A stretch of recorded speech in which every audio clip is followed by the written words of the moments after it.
Bonjour la famille, j'espère que vous allez bien. Alors, c'est Élisée Moïse Kenom. Aujourd'hui, j'ai un nouveau style avec mes cheveux. J'espère que vous voyez bien. Voilà, top. C'est pas là le vif du sujet. Cette vidéo parlera rapidement en fait des objectifs que l'on peut acheter rapidement si on est photographe, vidéaste, bon, surtout dans la photographie, si on est surtout photographe. C'est parce que beaucoup me l'ont demandé à Élisée, qu'est-ce que je peux acheter comme objectif pour faire tel type de photo, ou bien qu'est-ce que tu me conseilles sur mon boîtier pour faire tel type de photo. Donc, je vais rapidement parler et ce sera une vidéo très brève parce que ce sera un truc global. Déjà, n'oublions pas qu'il y a plusieurs types de photographie. Je m'explique. Il y a la photographie animalière, la photographie de paysage, la photographie des immeubles, la photographie de portraits, de nudes, sport, la photographie culinaire, quel type de... Bon, en tout cas, bref, il y en a plusieurs. Donc, déjà, il faut déjà savoir quel type de photographie vous faites principalement. Quel type de photographie vous faites le plus souvent. Après cela, ce sera beaucoup plus facile pour vous de vous orienter vers une gamme d'appareils photo ou telle gamme d'objectifs. Parce que si je fais par exemple de la photographie culinaire et que j'ai par exemple Canon 60D, il y a des objectifs que je peux te conseiller et je vais peut-être pas trop conseiller à celui qui fait par exemple, celui qui a par exemple une 5D Mark IV. Parce que la 5D Mark IV c'est déjà un full frame et l'autre c'est un APS-C. Donc il y a une différence. APS-C c'est le petit capteur, full frame c'est le grand capteur. Si je vais acheter un objectif et je suis par exemple photographe de mode, je vais plus aller vers les 100 mm, les 85 mm, les 50 mm. Le 50 mm déjà, c'est un objectif standard. Je le recommande à presque tout le monde qui veut rentrer dans la photographie. Que ce soit votre objectif de base que vous prenez pour vous entraîner afin de maîtriser votre boîtier, afin de maîtriser ce qu'on appelle l'autofocus, ce qu'on appelle mise au point.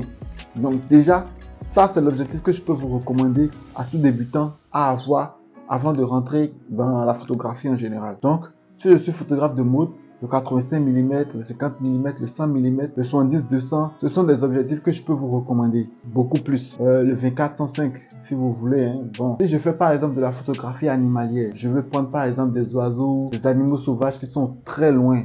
Par exemple, je vous recommande des trucs, par exemple, 70-200, oui, 200, 300, 200, 600, 100, 300, 100, 500. Je vous recommande ces objectifs.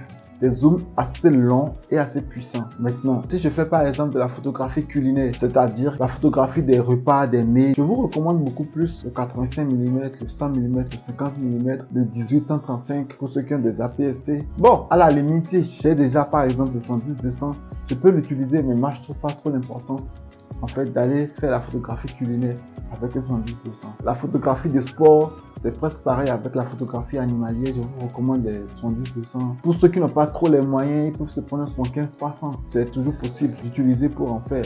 Je vous recommande des objectifs comme le 100, 300, 100, 200, 100, 500. Bon, si c'est pas trop, hein, mais quand même, je vous recommande des zooms assez longs et assez puissants.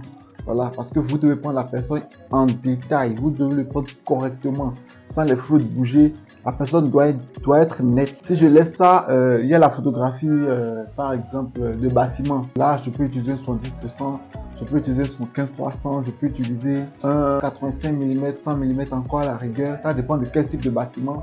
Si c'est des immeubles, buildings, des étages, ou si c'est des trucs créés, des trucs simples, voilà. Ou si c'est des endroits simples, rapidement. Voilà, là je peux utiliser un 85 ou un 100 mm. En grosso modo, ce que je vais vous faire comprendre, c'est que compte tenu de ce que vous faites, vous devez savoir quel type d'objectif utiliser. Moi, je suis beaucoup plus dans la mode, photo portrait, photo studio, les photos outdoor aussi. Je dirais que pour ces gens de personnes, je recommande beaucoup plus les 50 mm, les 85 mm, les 70-200. Et encore, quand vous voulez acheter des objectifs, mettez beaucoup plus l'accent sur les ouvertures f4, f2, f1.8. Donc voilà. Plus l'ouverture est petite, plus vous avez des objectifs qui sont puissants. Par exemple, le 70-200, il y a 70-200, f4, f2, 2.8 quoi. Voilà. Si vous avez l'objectif 70-200, 2.8, c'est plus puissant que l'objectif f4, 70-200 f4. Donc, c'est pour vous expliquer en fait que plus vous êtes dans un domaine précis, plus vous avez des types d'objectifs que vous devez avoir. Vous ne pouvez pas prendre n'importe quel objectif parce que telle personne quelque part dit « Ah, moi j'ai acheté celle-ci et ça m'a donné un bon rendu ».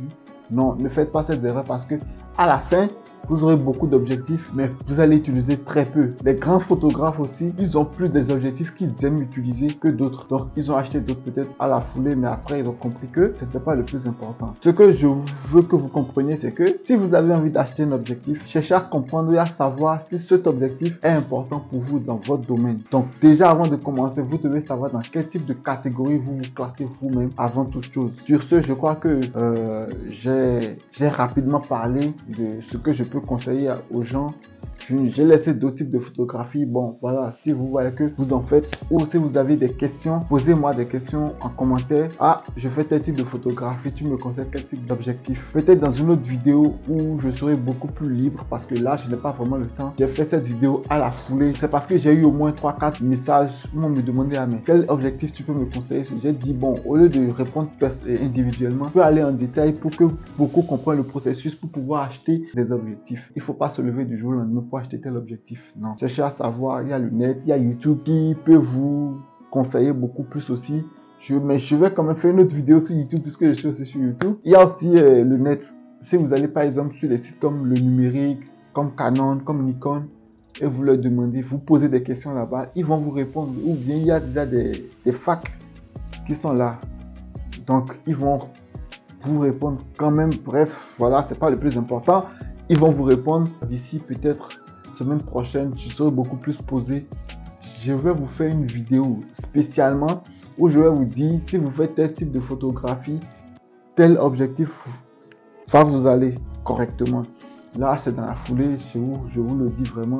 Je n'ai pas eu le temps de vraiment préparer quoi que ce soit. Donc, les idées sont pêle-mêle. Vous allez le remarquer dans mes dires. Mais on se retrouve pour une autre vidéo. J'ai déjà une vidéo de retouche prête. Abonnez-vous à ma page. Je ne comprends pas pourquoi vous n'êtes pas abonné à ma page. C'est incompréhensible. Réponds-moi. Tu ne veux pas être abonné à ma page. Alors, déjà, likez, partagez. Voilà. Donc, abonnez-vous à la page. Merci. Peace. On se retrouve après pour une autre vidéo.